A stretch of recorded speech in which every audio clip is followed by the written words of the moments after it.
long quote that comes from a text that really influenced my own research. And the paper of today comes from my doctoral research, which was on hacktivism and anonymous. As Gert understood, this quote, the quote that I'm going to introduce, comes from Thousand Plateau, the book by Deleuze and Guattari. As I was saying, this quote is a good introduction to my paper, since it posits the question of the face, a question of power, of politics, of resistance, but it does by recognizing the risks of regressive paths, as well as advocating for the necessity of inventing new phases that might be free from despotic overcodification, opening to novel process of subjectivation. So here is the quote. It says, "We can turn back only neurotics, or as Lawrence says, renegades, deceivers, attempt a regression. Facial machines are impasses, the measure of our submissions, of our subjections, but we are born into them, and it's there we must end the battle. Not in the sense of the necessary moment, but in the sense of a tool, for which a new use must be invented. Only in the face, it will be possible to set the traits of faciality free, like birds, not in order to return to a primitive head, but to invent the combinations by which those traits connect with landscapity traits that have themselves been freed from the landscape, and with traits of picturality and musicality that have also been freed from their respective codes." So the binary distributions of dualist machines set up identities as well as subjectivities. Language can work as such, overcoding enunciation through signification. The micropolitics of media Dissent of Anonymous seem characterized by the fact that anybody can be anonymous, and this is because of the transversality of process of subjectivation. Encyclopedia Dramatica, a satirical wiki that is a direct expression of contemporary digital cultures, presents a peculiar definition of anonymous. It says, "Anonymous is not a group or an organization or coherent collective of any sort. Anonymous is more like an idea, a concept. Technically, everyone and anyone is anonymous. It's simply the name given to any collective action carried out virally by a large mass of people. Its ranks, goals, intentions, and ideals are completely fluid, changing as easy as the wind. It's a kind of social ocean that occasionally builds itself up into massive tsunami of sheer social power." This definition underlines the fluidity of the lines moving within Anonymous. These lines horizontally parallel natural forces, wind, streams, often erupting in tornadoes and floods, as may occur when digital swarms are deployed as a form of media interventionism. Tatiana Bazzichelli offers another interesting attempt to read Anonymous. She brings us to a field of dandelions. She writes, a dandelion seed head enables wind-aided dispersal over long distances. When the wind blows, the seeds leave the original location and drift off. They dissolve into the air and re-emerge someone else. These two descriptions, offered by Encyclopedia Dramatica and Bazzichelli, are not metaphors. They don't work analogically through representation. Their attempts seek to grasp various vital diagrams that led to the set of relations that actualize Anonymous. In Bazzichelli's description, contagious diagrams are emphasized, as well as the central position of vectors. In the case of flower seeds, wind, birds, or streams can be vectors. In the cultural phenomenon of Anonymous, digital networks are the main vectors of propagation.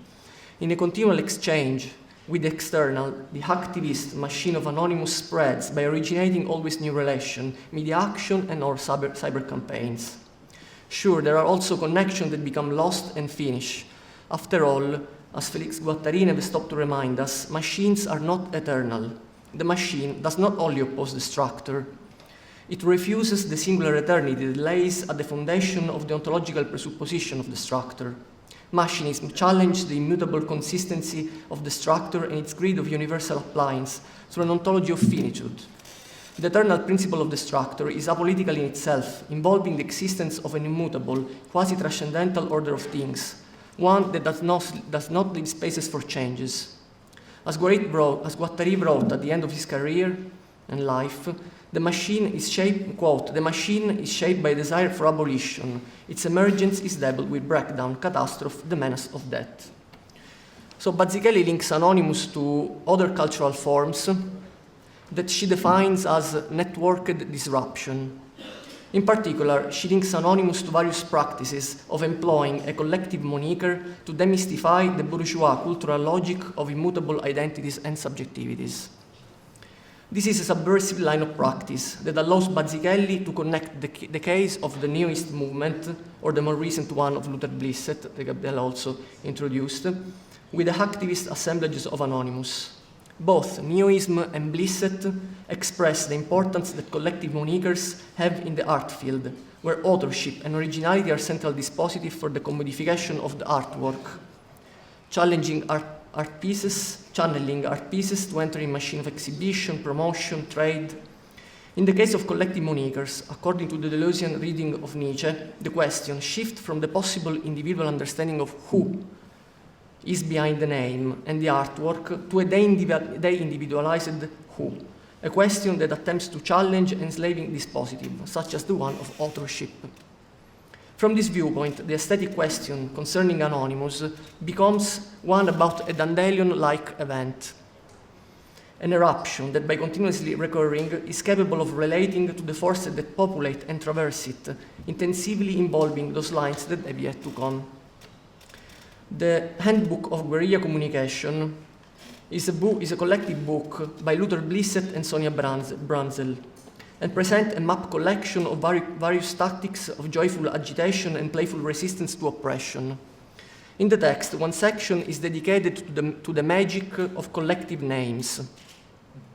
These nominal forms have the magical capacity of nullifying the separation between the individual and the collective. They work as mythic machines, signs without signifiers, or conversely full of the infinite chain of possible meanings. Collective names are the implosion of binary machines under infinite reference, where the allure of the name is reinforced as a mythic character by each singular gesture, action, or narration, while simultaneously individuals gain strength to sharing the collective dimension.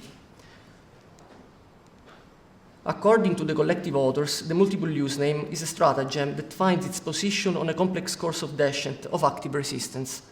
In 1540, in Württemberg, a region of southwest of Germany, at the time Duchy of Swabia, a peasant revolt was conducted under the collective name of Conrad. Peasants rebelled against the harsh taxation imposed on them to solve the debt crisis of the duchy, and, although they were defeated, the collective effort led to the peasant war of the 1524-1525. The line of descent moves to the beginning of the 19th century, this time in England, where General Ludd became the imaginary leader of the uprising against the mechanization of the textile production process. Ludd was the inspirational character collectively employed to resist the beginning of industrial capitalism. The general was not a commandant, but an assemblage of the desiring forces and actions of resistance against a new form of fixed capital. Ludd did not represent an organized movement. The fiction of political representation occurred later, when the separation between collective and individual action in the work process was institutionalized, a political separation to legally manage the refusal of exploitation under the guise of salariated work. Finally, at the end of the 20th century, another multiple mythic machine was collectively activated in Mexico. Subcomandante Marcos was Chiapas' spokesperson, but no one seems to have ever seen his face. It became a name face additionally adopted outside the Mexican region to oppose neoliberal flows of capital invested worldwide, thereby connecting a wide network of local struggles. Marcos was a collective visage, fostering a multitude, refusing hierarchical binarizations and the abstraction of identity-making processes. This is a complex course of descent that extends his active styles of resistance into the present day. Marco Deseriis discusses the relations between improper names and subjectivity, linking the work of Deleuze and Guattari with the processes of individuation as proposed by Gilbert Simondon. Deseriis recognizes Anonymous as a multiple use name, as also Gabriella introduced, which is defined as a decentralized and possible uncoordinated use of an alias. According to Deleuze and Guattari, an assemblage of collective enunciation implies both pragmatic and symbolic expressive formations. There exists a distributive independence of these two lines, which speak on the same level and not on two separate spheres. Improper names, then, do not represent and these collective forms of enunciation are not simply the result of a process of subjectivation. On the contrary, such subjective processes continually relate to the name, possibly activating a wide set of actions. The improper name is an assemblage of enunciation that is able to articulate semiotic and pragmatic systems. Here, Deseriis argues, individuals relate to the assemblage ambivalently. Firstly, as a process of individuation that subtracts certain features from their subjectivation, but also as a, quote, as a positive contribution to the assemblage, end of quote, which means that they actively contribute to shaping such an assemblage.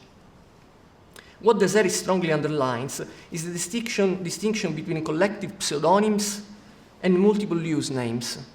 While these are both improper names, which means they are radical collective forms of subjectivity, it is only multiple use names that allow minor process of subjectivation. Multiple use names guarantee the continual proliferation of differences. Anonymous is a multiple use name, one that is employed by a wide mass of individuals, but, I would like to argue, it also implies other abstract machines, not only multiple naming ones.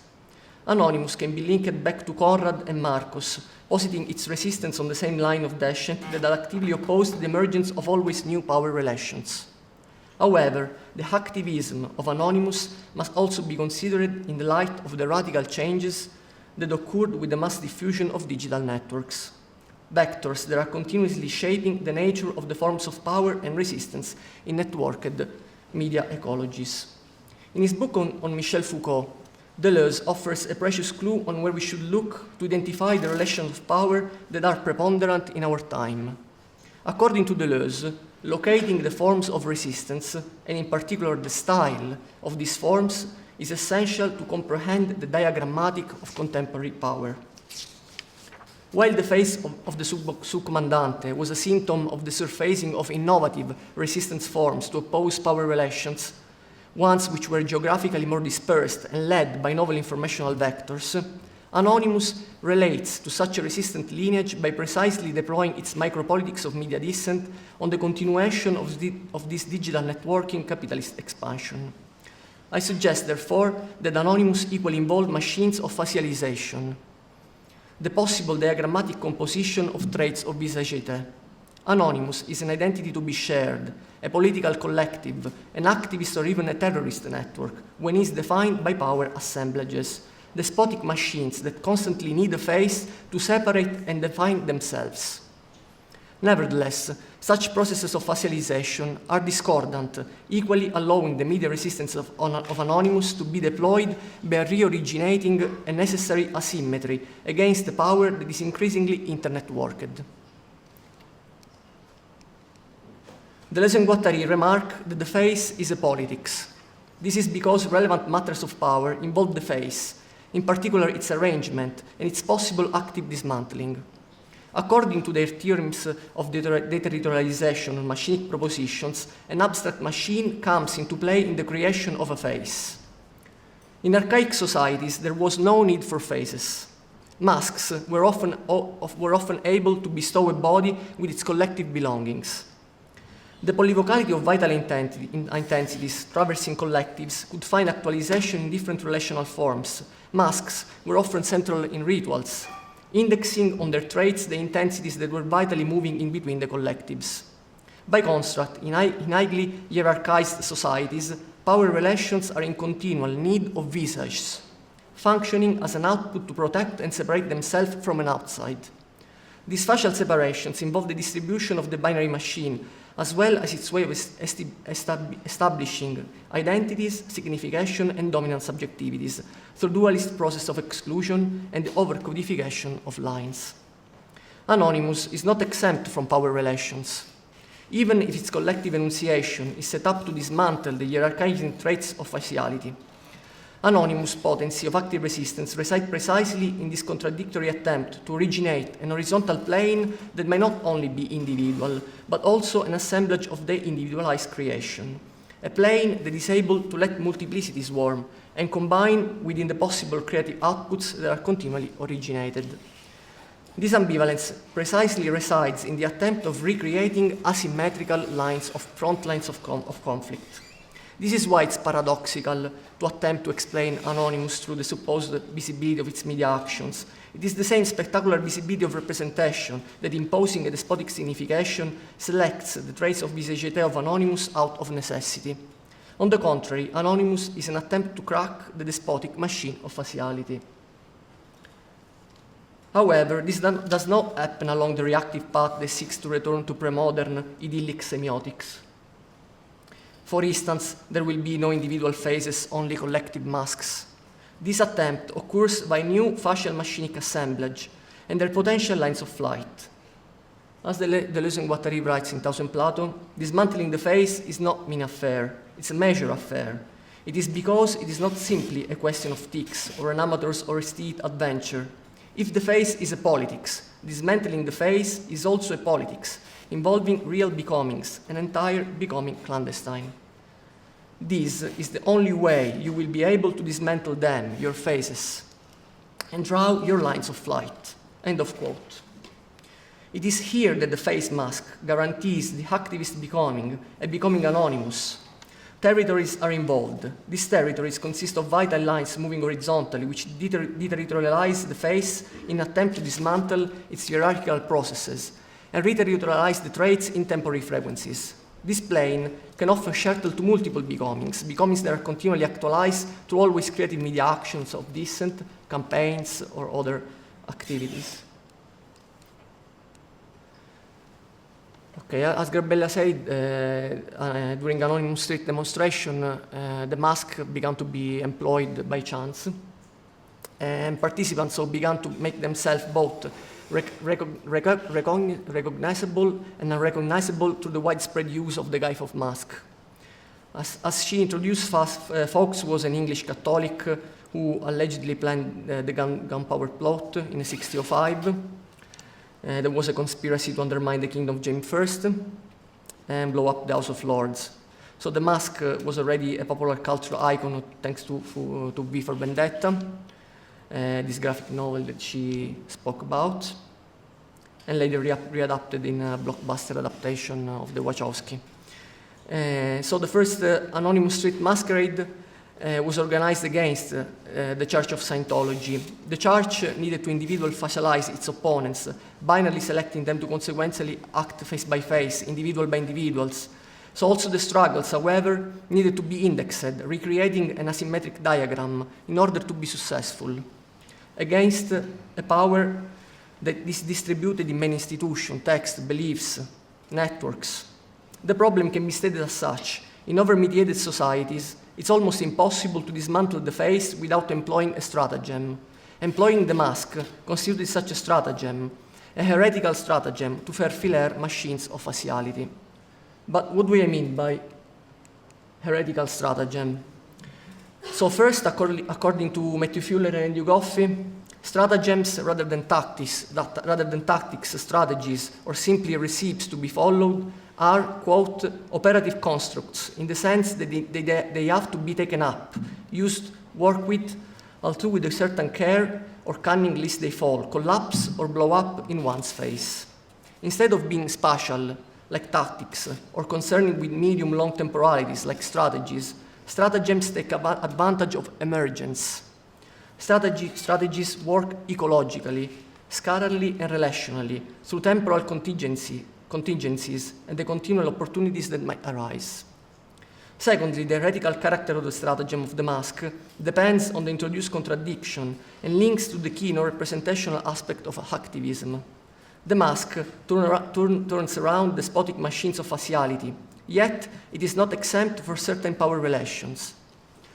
This is the paradoxical aspect I introduced. In addition, according to Mackenzie Work's Queer History of Heresy, the notion of heresy can be seen as one of the main cases of excommunication. This conceptualization comes from the writings of Raoul Vaneigem, whose original thought distances living from surviving, recognizing the triumph of the latter along the line from Christianity conducts to market economy, and disputing such a struggle against life through the heretical disposition of free spirit. Similarly, heresy is for work an instance that is able to question the process of mediation itself, and beyond it, toward the political and theoretical recognition of the agency of furious media. Mediation that do not only interpret the world, but also offer an opportunity to rewire it. Infuriated media act behind human awareness, constituting what Ward calls a swarm of disorder. The process of mediation that at stake in activism move beyond representation. Activism is the heresy of digital cultures, and Anonymous takes part in this heretical disposition by its media action of dissent, as well as by the stratagem of the face mask. The mask became one of the most used and recognized marks in the repertoire of Anonymous, allowing it to frame its amorphous activities in a refrain of collective individuation, which according to Simondon is not a resolution that limits the becomings of singularities, but a process where individuation precisely assumes new forms, thanks to its pre-individual potential, being as yet unrealized. The aesthetics of the mask, and consequently Anonymous micropolitics of media dissent, is surely not simply visual matter. It is a stratagematic attempt to actively resist binary machines while stimulating novel lines of flight, which means keeping the field open to virtual lines. The stratagem of the mask works as a refrain by crystallizing the whole active forces that might find form in the indexing process of faciality. The visual is deeply involved, since the mask is recognizable mostly through signifying semiotics. However, the face mask, and here another concept from Deleuze and Guattari is of great help, is a refraining point which can catalyze and mobilize as signifying vital forces the entire active resistances of Anonymous. Refrains emerge in fact from chaos.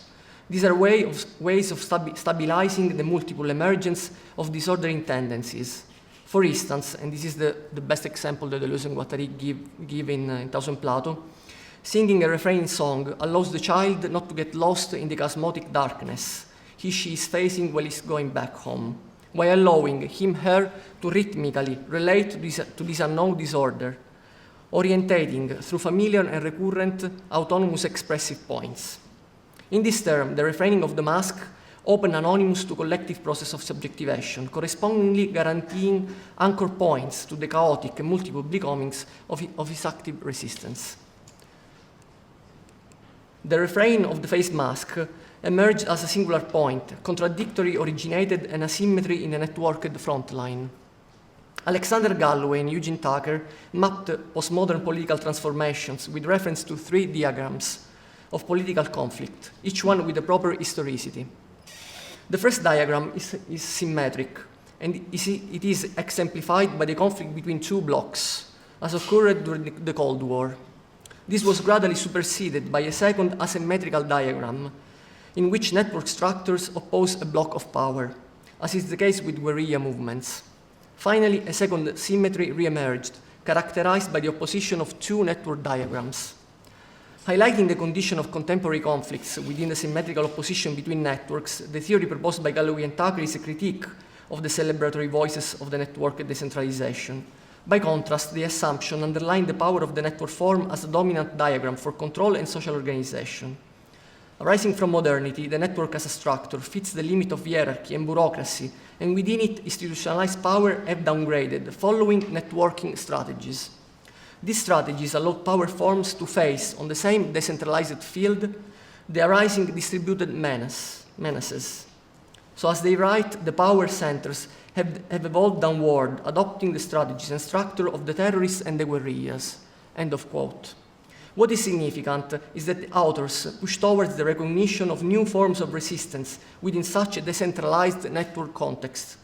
These novel yet to come forms have to be invented asymmetrically in relation to the emergent network forms of power. And here maybe I can also add something, because Gerd this morning said something about platform capitalism, and maybe platform capitalism recreate another symmetry, because again, if the face work centralizing distributed lines, on the other hand, maybe platform capitalism in some way is trying again to recreate this kind of symmetry, but it's something that came up this morning to my mind. However, to conclude, the politics of digital dissent of Anonymous recreates such an asymmetry. The asymmetry implements a micropolitical inventive praxis that other groups, subjectivities, and/or collective monikers have conducted in accordance with the material condition of their own time. For the collective enunciation of Anonymous, it is the white facial machine with the black moustache that serves as a catalyst, as an existential refrain that is able to index various resistant deployments. The stratagem of a heretical facial machine is the one that allows facial traits to escape by forming dense ranks of connections, wearing the mask.